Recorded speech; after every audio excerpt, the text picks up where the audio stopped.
We talk about fake it till you make it all the time. This is the epitome of fake it till you make it. Okay, welcome guys to video 8 or 9 or whatever it is. I think 8, right? Yeah. We're just moving right along here. Thank you for coming back and doing these videos with us, Veena. We are laying out the whole game plan to go do your first fund. Yes. Isn't that exciting? Yes. I'm excited for people to do this because it changed my life. I'm excited to do it in my own business. I mean, it will change your life. This will change your life. Yeah, this one is a really good one because it's all about your credibility kit. Yes. Credibility kits. Yes. Now, when you first explained this to me the other day when we were hanging out, I looked at one that I thought was, wow, that's really good. And you're like, Jerry, that is terrible. Let me show you a real one. Right. You know what I mean? And you showed me an OM, an offering, and you walked me through it. And it was so strategic, and you had a whole plan on how this works. So I'm really excited to hear your ideas around a credibility kit, which doesn't just include your offering, right? It might include some other things. Yes. So talk to us a little bit about this, a credibility kit. What is it and why is it important? Yeah. And so credibility kit is just a word we made up on the spot when we were trying to think of what to really do called here. that? It's not like really a thing. Well, I feel like it doesn't have an official designation of what's in it. It's not fancy enough? Not fancy. It's not a big enough word. It really isn't. Yeah. We need to think of a fancier word. Okay. But a reputation management kit, right? That sounds fancier, doesn't it? Yeah, way better. No, but okay, so here's what is in your credibility kit, because you have to think about it like when you first start out, you don't have any credibility, right? You might have credibility in other things, other areas, but you might not in hotels. It's the typical horse before the cart, right? Right. Chicken before the egg Chicken or problem. egg, chicken or egg. Yeah. And so that shouldn't stop you. But what you need to do is you need to be really prepared so that you look good, right? Like we talk about fake it till you make it all the time. This is the epitome of fake it till you make it. And so the first thing I think that everybody should have is what you said, an OM, an offering memorandum. Okay, so what that is it is a pitch book, a deal deck, whatever you want to call it, but an OM is what we say in the real estate world. So then you're going to have like some photos, like really nice photos. Maybe you'll have videos depending on how you want to pitch it to your investors, but you'll have photos. You're going to have the deal specifics, right? Returns on the deal. You'll have what your business plan is. You'll have your bios for all of the executives. And we talked about the hack if you don't have credibility of how to get credibility instantly, right? Yeah. Should we share it with everyone? Yeah. You think so? Yeah. We don't want to like gatekeep guys, it. Yeah, guys, you want all the nuggets or just most of the nuggets? Just some of them. Right. No. Okay. So what we had talked about, and I don't know why no one else does this because they really should. But when you're starting out, you can create a board of advisors. Oh my gosh. This was so smart, Veena. Every now and then I earn my keep.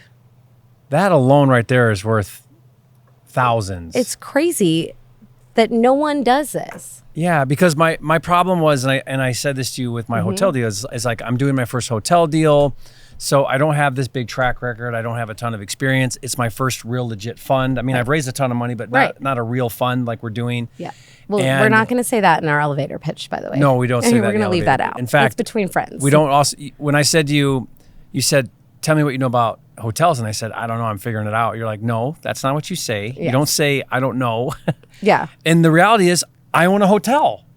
Right, which is so crazy. I mean, we did joke and say you've stayed at hotels for like 20 years, so you're familiar with Hilton. Yeah. But we're joking. But he owns a hotel. And okay, let's say you didn't own a hotel. Yeah. I own a hotel. I could be on your board of advisors, right? Nick has done, I don't even know how many millions of dollars of funds that you've been the legal advisor on for hotels or hospitality. He could be on your board of advisors. Tax strategists can be on your board of advisors. So what you're saying is you get a board of advisors and you bring on that board of advisors some real heavy hitters. Yeah. Experts, tons of experience. Like billions and billions of dollars of everything, right? Yeah. And the best of everything. Right. On your board. On your board of advisors. And then you go to your investors and you say, hey, we're raising for this deal. My board of advisors has XYZ credentials people on it. Yeah. And you put that in your OM. You don't ever have to go in and say, I've never done a deal. Do you want to write me a check? No one wants to write you a check then. You go in and you say, hey, listen, I'm really excited because I put together this team of the best people on the planet. Here's what we've done collectively. Right? So that goes into your OM. It's like instant credibility overnight. Credibility. Now, how do you get these heavy hitters to be on your board? Yeah, so that's actually the bigger challenge because the problem is when you get to a certain level of success, you start getting so many opportunities, you don't really know what to say yes to, what to say no to, what is going to be just a time suck.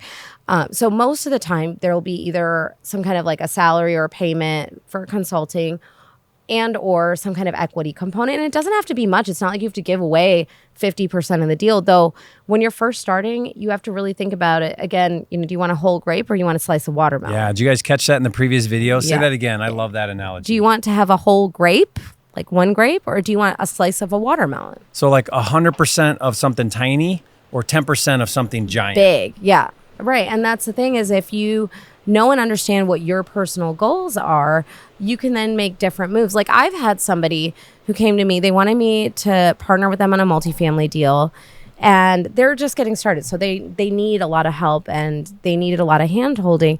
And you know what they came to me and said? They said, Veena, we want to do this deal with you. We will do all of the work. We will do everything. And we'll give you 51% of the deal so that you can control the deal. And I was like, wow. And I said, okay, let's see what you have, right? And why were they willing to give up so much? Because they knew that, and it was a smaller deal. It was a $12 million deal, okay, right? Tiny little baby deal.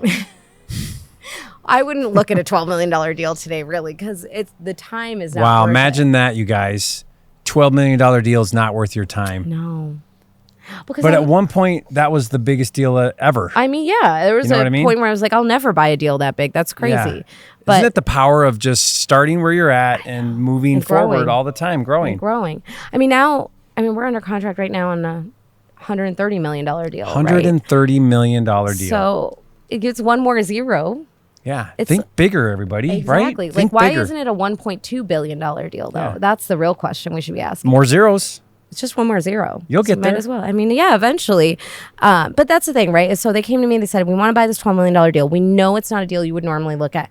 We will do all of the work and give you 51% just to be there when we need to call you, and we will not call you all the time. Because they're playing the long game and they want you in the deal because they're thinking about their next deal and their next deal. Exactly. So they were willing to give up 51% for me doing very minimal work. Did you have to raise money? No.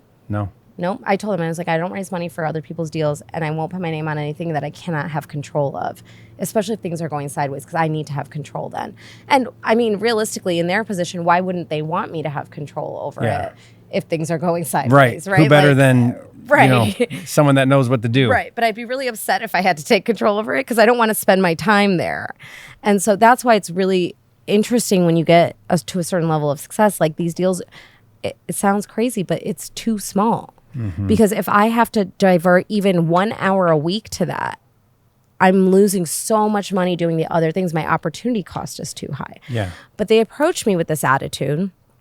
And I was like, wow, they like really want to partner with me because I wouldn't give up 51% of my deal today. Yeah. I would have years ago, but today I won't. And so I was like, wow, they are really showing me that this is a relationship for them and they're willing to do whatever it takes to get there. So we actually went through the process. I agreed to do it. We were still in the LOI underwriting phase. I reviewed it with them. And actually, when we were submitting the offer, I told them, I said, hey, guys, I really appreciated that you guys came to me with such a generous offer. But I see the long term, too. And I said, I don't want to be the partner that is predatory because I want you to come back to me with the next deal and the next deal and the next deal. Yeah, I'm thinking long term, too. And so I said to them, I don't know what the right split is, but I do know that 51% doesn't feel fair to you guys. If it was more than fair to me, but it doesn't feel fair to you guys. And I want everybody to walk away from this deal feeling like, wow, we all just won together. And so I told him, I said, we'll talk about it and we'll negotiate what that looks like, which is not really a negotiation because I'm just cutting my percentage down. So they're gonna be like, sure, I'll negotiate away from my percentage. Right. Yeah. But it's the right thing to do because I always want people to have a positive experience because if this is their first deal at $12 million, what about when they're doing a $120 million deal? Because they will one day. I want to be part of that. Yeah. I want them to come to me first. I want them to always think that, wow, she acted so ethically and she cared so much about us as partners. She's never going to do anything to purposefully or maliciously hurt us. Yeah, that's interesting you say that. I'm looking at a deal with Pace Morby right now and we look at this deal and I said, okay, Pace, how do I participate? Like, what are you thinking? And he said, well, bring half the money, I'll bring half the money, and then my team will operate it. And I said, well, wait a minute. That doesn't really seem fair. wouldn't I bring all the money and then your team operates it? Right. That kind of feels more like and he's like, Jerry, no. I just want to be able to do a deal with you. So I'm trying to make it attractive. And I'm still like, no, I don't want to be in a deal that isn't. Right. Because I'm also doing the same thing he's trying to do with me, which is, dude, I want you to think, man, who should I call for this next deal? Jerry, because that's a super win opportunity, not, I did that because it was great, but I don't really want to do that again. Right. Or someone else does something that is a little bit more aligned, and then they're calling that person instead of you. Yeah, but that's just two people coming together that are thinking past the deal in front of them, and they're thinking the big picture. Yeah, they're thinking about the next 100 deals together, not this deal on the table. Whereas in my mind, I'm thinking, man, if I can make this a zero down deal where I fund the down payment money, and then that feels right. Awesome, to me, because then he'll be calling me on the next one. Right, and that's awesome. And look, there's so many different ways to structure a deal. It's never black and white. No. It's never one way every time. Correct. You can change it. If it worked on this one, it might not work on the next one. That's okay. That's the great thing about a deal by deal or a fund by fund. Right, exactly. And that's one nice thing is you have a lot of flexibility there. Yeah. And so I definitely think that just in partnerships in general, if you are going to someone and asking them to do something like be on a board of advisors and they have a lot of other opportunities in front of them, you have to think about what's going to make it attractive to them. Yeah. Now you have a template, sort of, right? I have a template. We'll put it into the download. Guys. Which is crazy because I usually don't give this away. Wow. So because this is big value things now. Like this is a big deal. I mean, I hope it helps somebody skip hours and hours of trying to figure out how to put it together, what to do. And what is it, like a PowerPoint? Or it's just a PowerPoint. But it's a template. There's a template, and you can go and you can literally change the theme to fit your colors. You can add your logos. You can put your photos and your deal information in there and plug it all in, and then you have your own OM. Guys, would you think that's amazing? Leave a comment and say, thank you, Veena. That is so amazing. And that's your slide deck or your... you call it an OM? Yeah, an OM, slide deck, pitch deck, but it's called an OM. Prospectus? That's what I call it. Prospectus is fine too, yeah. That's a big word. I know, it's hard to say too. Look at you saying all these fancy words. Then the next thing I think you need is your bio. Mm-hmm. People overlook this all the time. Your personal bio. Mm-hmm. And that's not a resume. It's literally a bio. And you want to look nice, put a nice smiling picture of your face on there. Have it really nicely designed. I have a template for that we're going to put into the kit as well. Okay, good. So you can go in, template. Plug in a bio. And then the executive summary. Okay, and what this is just like a one-pager, which reviews all of the highlights of the deal point. So when someone doesn't want to read the 10 pages or 20 pages or 100 pages or however long your OM is, give them an executive summary that's short. It's one page and it has the highlights. Like, this is how much money you're going to make. This is why we like the deal. How much it's going to cost, what our targets are, and maybe a blurb about why you like this location and a photo. Right? That's going to be your executive summary, and that your goes one-pager. In your OM, is that like up at the top? No, it's separate. I usually don't send it out unless I know somebody still isn't ready to like look at something, or they just want to see it really quickly, or if I've worked with them before and I know they're really like, I just need the high level. About 80 to 90% of my investors are in 2 or more deals with me. Gotcha. So they don't really need to see the full-blown OM most of the time. I mean, obviously they should always look at it. I always give it to them to look at, but usually they just want it all summarized really quickly for them. And again, you're doing things in steps. Yes. Right? You're leading your investors down a strategic path from, is there interest? Okay, there's a little bit of interest. Let's go to this step. Let's go to this step. Right. You break it down for your investors so they're not intimidated. You're not asking them to go all the way to the end zone on the first time you're talking to them. You give them the elevator pitch. Then you take them a little further. Then you say, oh, I'd love that. Come to my website. Let's set up a call. Here's the OM. Okay, here's the executive summary if you don't like the OM, right? Here's my bio.